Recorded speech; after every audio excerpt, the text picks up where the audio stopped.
instructions to Srila Vyasadeva. And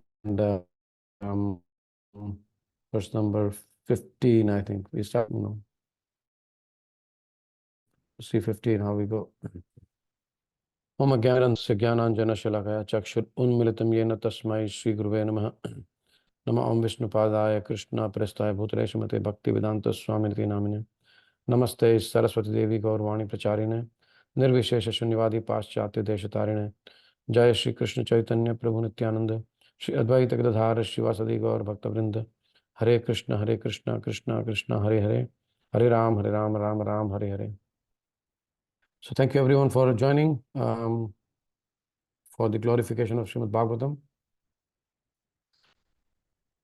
We are studying Canto 1, and the interesting part is where Srila Nārada Muni is approaching Srila Vyasadeva, because Vyasadeva is a little bit despondent, not very happy with himself. And Vyasadeva, Nārada Muni, of course, asks him, what's the question of your this dejection? And Vyasadeva explains him. Then Nārada Muni starts explaining him and then giving him the instructions. So some very, very wonderful verses. I would request that when you have time, you should actually just read the translations only for some verses, so that we know the flow of the dialogue. Because we glorify Bhagavatam only for half an hour here. Otherwise, I would have done that. And when we just study the translations, we understand the flow of the dialogue. One of my very favorite verses is verse number 14, where Nārada Muni describes, and actually that's a very wonderful verse for our application in our life. Nārada Muni says to Vyasadeva, we have to understand that Vyasadeva has described everything except Śrīmad-Bhāgavatam, except the glories of Shri Krishna and his pure devotees. And still he is not happy. So Nārada Muni tells him in the verse number 14, whatever you desire to describe that is separate in vision from the Lord simply reacts with different forms, names, and results. And what does it do? To agitate the mind as the wind agitates a boat which has no resting place. So this is what happens. Even when we are generally doing our normal, into inverted commas, normal day-to-day duty, if we do not connect it with the Lord, the material nature, and then ultimately the mind and the activity and the description of the activity will simply react in different forms. We can see it's happening in our lives. We take a decision, and then that decision has many ramifications which we are not aware of. And suddenly, things are going haywire, not according to our plans. It also reacts in different names and different results. Even though sometimes the results are as per our plan, but slowly you will see something else creeping in our lives, which keeps us away from the Lord. So the main decision for us to take is that how can I increase my devotional service on a day-to-day basis, on a minute-to-minute basis, on an hour-to-hour basis. And of course, that can be discussed on a one-to-one level. So yesterday, very nicely, Sneha Bhakti Mataji glorified verse 15. And she messaged me that she has not covered the last paragraph of the purport. So we'll start from the last paragraph. Om Namo Bhagavate Vasudevaya. Om Namo Bhagavate Vasudevaya. Om Namo Bhagavate Vasudevaya. So this verse, number 15, it says the people in general are naturally inclined to enjoy. And you have encouraged them in that way in the name of religion. This is verily condemned and is quite unreasonable. Because they are guided under your instructions, they will accept such activities in the name of religion and will hardly care for prohibitions. This is, we can see around us on a daily basis. People are doing so many things under the name of religion, but actually they are enjoying it.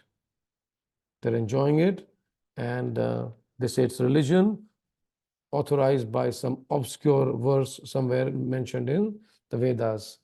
And here Narad Muni is basically, in a way, pointing the blame at Srila Vyasdev, because he says, you have guided them under your instructions. What the people in Kali Yuga will do is that just accept these activities in the name of religion and will hardly care for prohibitions. Yesterday, Sneha Mataji also mentioned the case of the temple of Kali or Durga, where people are offering wine and everything else, and they just so-called enjoying under the name of religion. And we see also, especially in August, September in Gujaratis, they play cards, they gamble, because they say Krishna also encouraged gambling in Mahabharata. So we can also gamble. But the prohibitions, they will not even think about. So Prabhupada basically writes that a person who's sick, and if he's asked by the doctor not to eat certain things, he will have more proclivity to eat those things. And that's why here two different contexts are given in the same paragraph.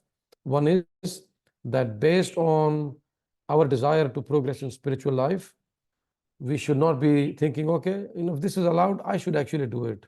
No, it's allowed for a certain reason, for a certain context, for a certain situation.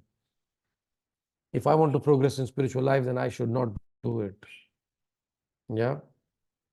They say in the material world, they say, live your dream. Live your dream, hit the snooze button. Live your dream, hit the snooze button. That means you can become lazy by sleeping, you can live your dream. No. For us, when we know the difference between material world and spiritual world is our bed and the bathroom. If we are being lazy and just sleeping off, then we are in the material world. But when we get up, go to the bathroom, get ready, chant our rounds, early morning before, in the time of Brahma Muhurat, then we are, in the spiritual world. So let's get to verse number 16.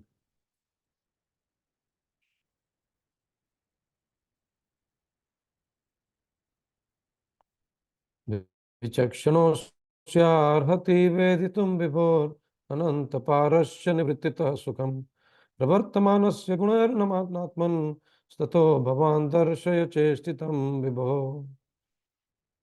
Vichakshana, very expert, asya of him, arhati deserves, veditum to understand, vibho of the Lord, ananta parasya of the unlimited, nivrittaha retired from, sukham material happiness, pravartamanasya those who are attached to, punay by the material qualities, anatmanaha devoid of knowledge in spiritual value, tatah therefore, bhavan your goodness, darshaya shows the way, cheshtitam activities, vibho of the Lord. Translation and purport by His Divine Grace A.C. Bhaktivedanta Swami Srila Prabhupada ki jai. Translation. The Supreme Lord is unlimited. Only a very expert personality, retired from the activities of material happiness, deserves to understand this knowledge of spiritual values. Therefore, those who are not so well situated due to material attachment should be shown the ways of transcendental realization by your goodness through descriptions of the transcendental activities of the Supreme Lord. So here we can see Narad Muni, after describing what were the issues, what were the problems, is giving a solution. And we'll see generally in scriptures, the problems are described and immediately the solution is given. That's the beauty of our scriptures. So here, when we understand that the previous few verses where Narad Muni is instructing Vyasdev, some of you might think that actually this is for Srila Vyasdev, not for me, because I'm very conditioned. I cannot control my senses. I need to sometimes satisfy my senses by, doing different things which are not directly devotional service. Maybe sometimes directly devotional service, some hours in the day for Krishna, most for me. I can chant my rounds nicely, whatever, do some puja, little puja. But then we also see that when a Sherpa, when mountain climbers are there, and when they're climbing mountains, they have with them the local Sherpas, the Nepali Sherpas. And what do the Sherpas do? Sherpas are actually carrying the luggage of the climber. Sometimes, they have very, like flimsy shoes also.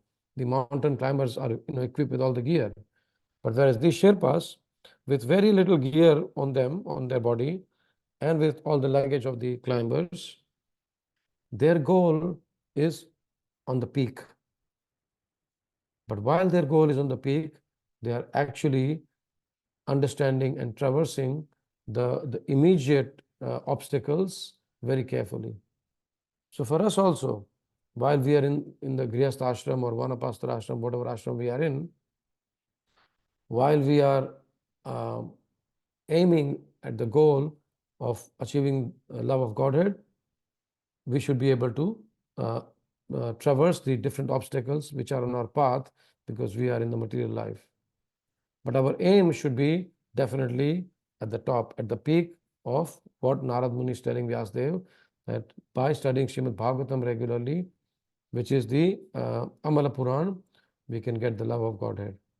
So here Narad Muni is telling Vyasdev that yes, very few people will understand. In the prayers of Kunti Maharani says, Janma Aishwarya Shruti Shibhir Edhamana Madhapaman Naivarhati Abhidhatum Vai Tam Akinchana Gochara. So Krishna, you are Akinchana Gochara. Akinchana means one who has exhausted, getting happiness from the material life. One who doesn't have any material possessions, and one who is understanding that I do not need material possessions to be happy. And Krishna actually is the savior of those people. Tvam akinchana gochara. So when Narad Muni says here that someone who's retired from the activities of material happiness and we desire and then deserve to understand this knowledge of spiritual values, for them, please write about Krishna and his pure devotees. So therefore, those who are not so well situated due to material attachments should be shown the ways of transcendental realization through descriptions of the transcendental activities of the Lord. So in Śrīmad-Bhāgavatam also we see from the first canto till the 9th canto, different topics are described. Sarga, Visarga, Utayaha, Sthana, Pralaya, Poshana, different aspects of our existence is described. And at the end is the Sammam Bonam, the Sharanam, the shelter, ultimate shelter of Krishna and his activities are described. So if we just take shelter of Śrīmad-Bhāgavatam, which is here glorified, and slowly read very carefully. Now also we understand that Prabhupada's purports are very interesting. Prabhupada, in one of the meetings in BBT, he said that my purports are my spiritual ecstasy. Just imagine, a sadhu will never allow you to enter into their spiritual ecstasy because it's very private. Every devotee, whenever they are very advanced also, even if they are so advanced, they don't want anyone to know that they are advanced. They will just present themselves as a very meek, very humble devotee. Prabhupada says that yes, my purports are my spiritual ecstasy. Now he is very kindly allowing us to enter his spiritual ecstasy through his compassion. That's his side. What about from our side? Now, Prabhupada's purports will appeal to different devotees at different levels in different manners. Prabhupada's, we know that Prabhupada's potency have extraordinary potency. His writings, his purports have extraordinary potency. And because of his extraordinary potency of these purports, he has made Krishna known throughout the world. And what happens that, many devotees fully appreciate how this knowledge is condensed and how it appears as a simple and effortless presentation of Krishna consciousness. Now, such deep topics are described here by Narad Muni and Vyasadeva. But how Prabhupada is presenting to us in a very simple and effortless presentation. In very plain English, in day-to-day examples, Prabhupada is making us understand the very elevated devotional moods, the very complex philosophical theories, and completely, intricate nuances of the Vedas of Śrīmad-Bhāgavatam for even people like me and you, who have got no qualification at all. But what is required from our side is that we study these purports very, very scrutinizingly. So when we study these purports scrutinizingly, we will observe that Prabhupada actually embeds in a very few sentences, instructions for devotees at different levels of advancement. And thus, Srila Prabhupada's teachings are simultaneously relevant to the newcomers, to the intermediates, and to the advanced. But if we neglect to read Prabhupada's books or just read them superficially, then we cannot understand Prabhupada's many-leveled guidance. In just one purport, he is giving guidance to many, many levels of devotees. Let's unpack this purport. Does someone want to read the purport, please?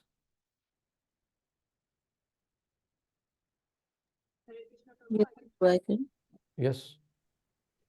Theological science is a difficult subject, especially when it deals with the transcendental nature of God. It is not a subject matter to be understood by persons who are too much attached to material activities. Only the very expert who have almost retired from materialistic activities by culture of spiritual knowledge can be admitted to the study of this great science. In the Bhagavad Gita, it is clearly stated that out of many hundreds and thousands of men, only one person deserves to enter into transcendental realization.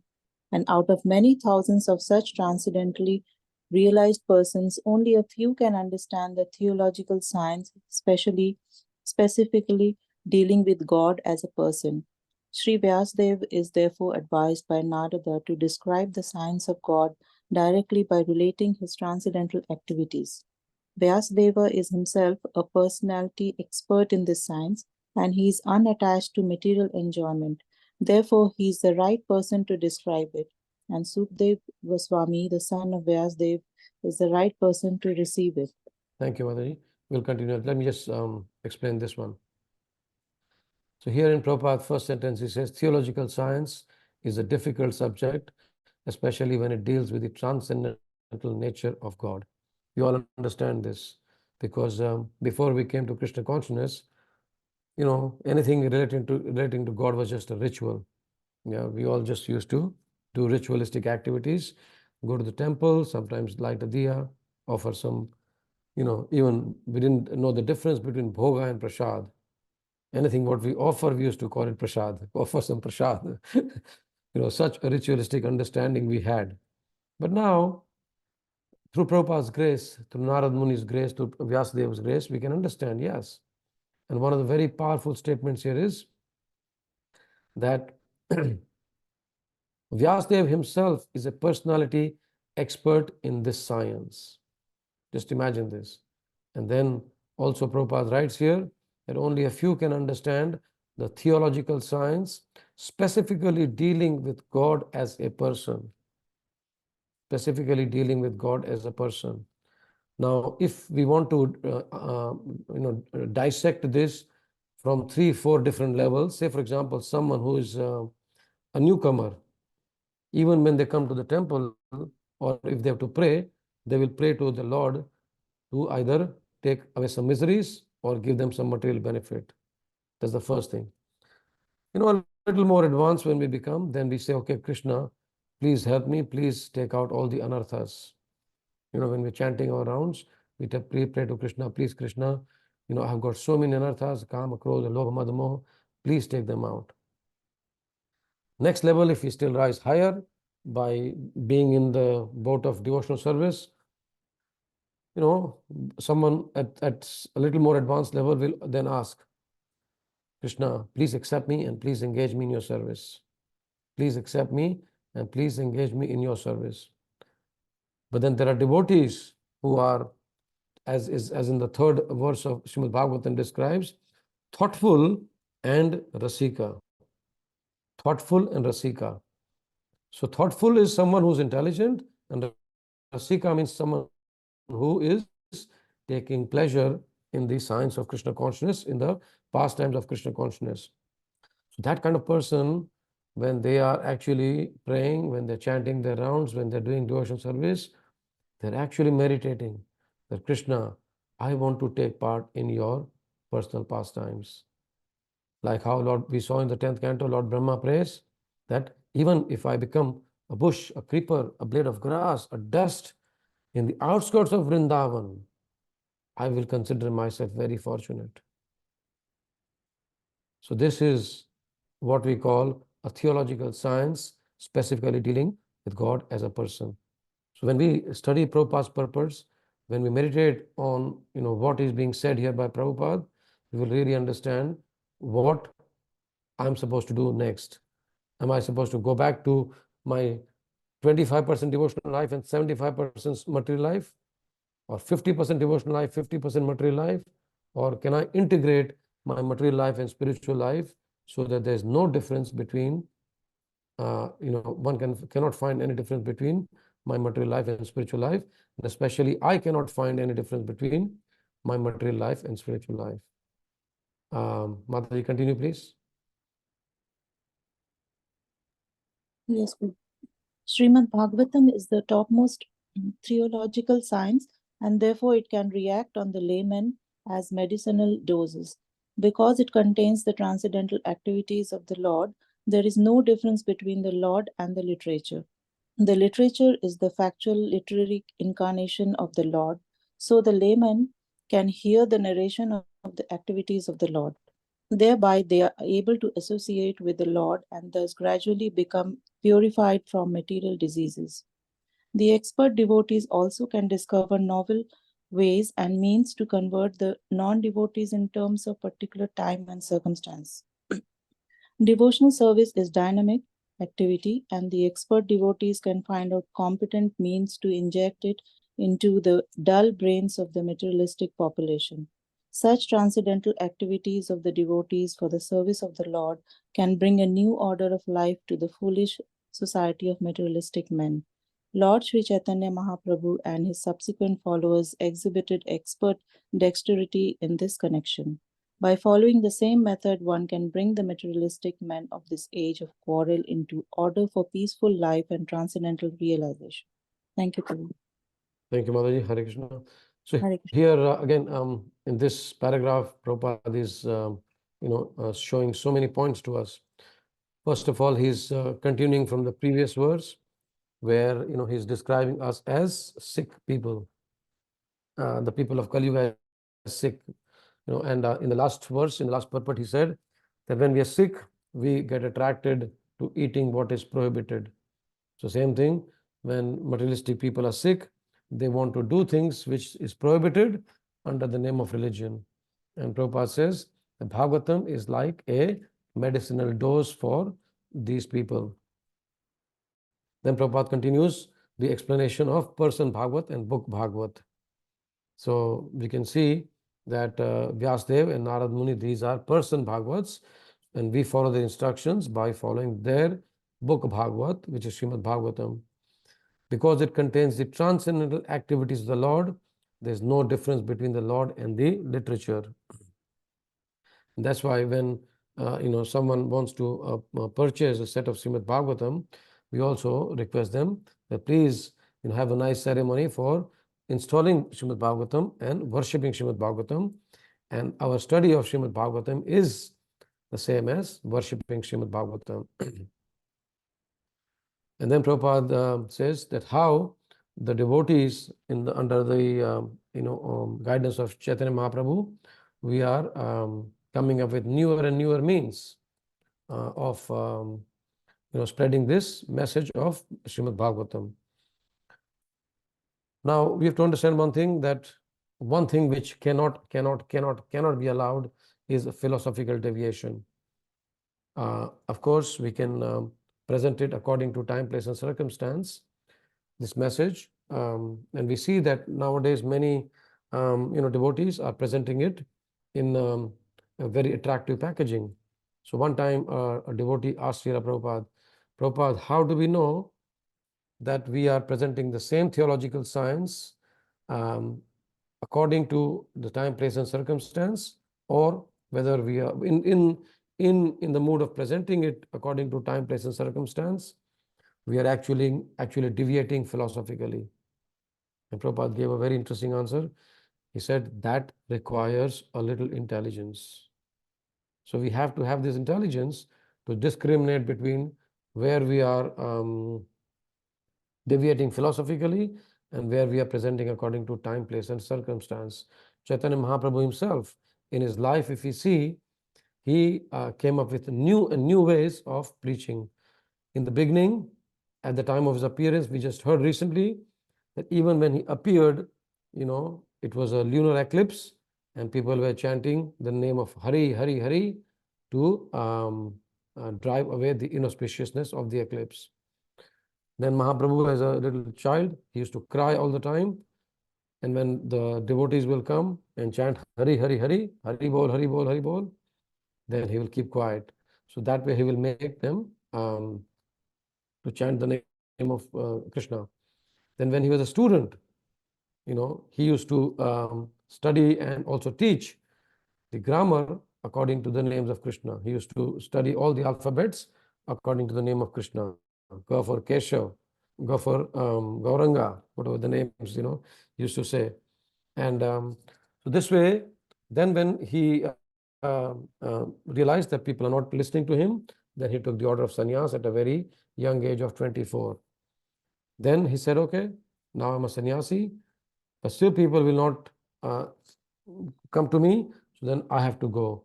So then he took sannyas, and then he started traveling. And then he started the Sankirtan movement. And because of his purity, because he was the Lord himself, the Sankirtan movement took effect, and he started sharing that movement. And after that, he gave instructions to Sanatana Goswami and Rupa Goswami to structure and solidify that movement. But yes, this is the movement, these are the instructions I'm giving you. Please write them in the form of scriptures and present them to the public. So this way, one by one, till the end of his life, he came up with new and new ways of preaching Krishna consciousness. This purport is a very interesting purport, very deep purport. So I would request everyone to please study it in your spare time, 2, 3, 4, 5, 6 times, and then you will understand what each and every line is very deep and what Prabhupada tries to tell us. In each and every line, we can understand that there's a lot of depth in these purports. Any questions or comments? We've got 1 minute left.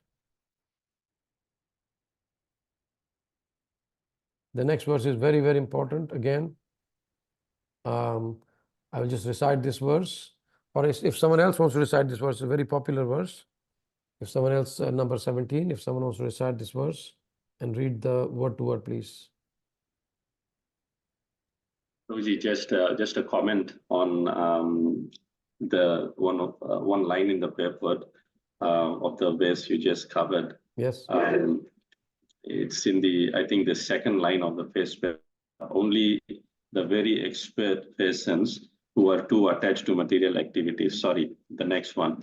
Only very expert who have almost retired from the materialistic activities by culture, spiritual knowledge can be admitted to the study of these great science.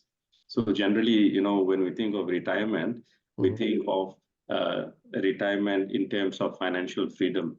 But, we quite often see people who retire by that means of financial freedom.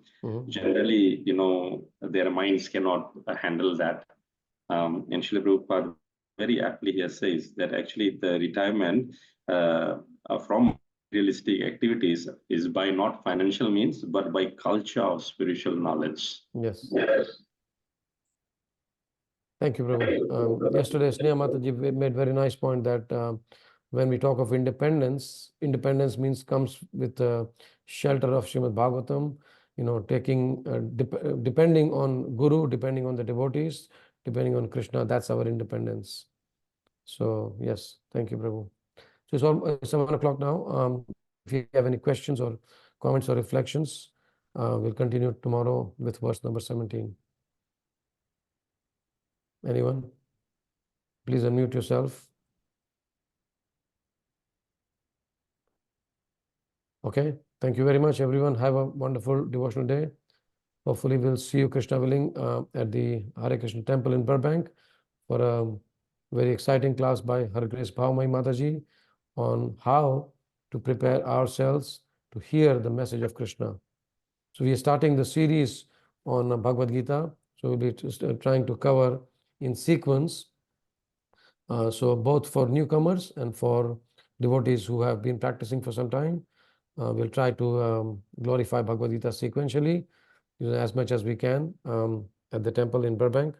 We'll see you at 5 o'clock with chanting of the Hare Krishna Mahamantra.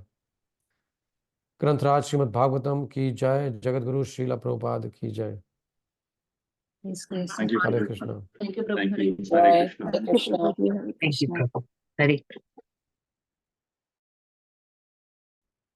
Nice report, huh?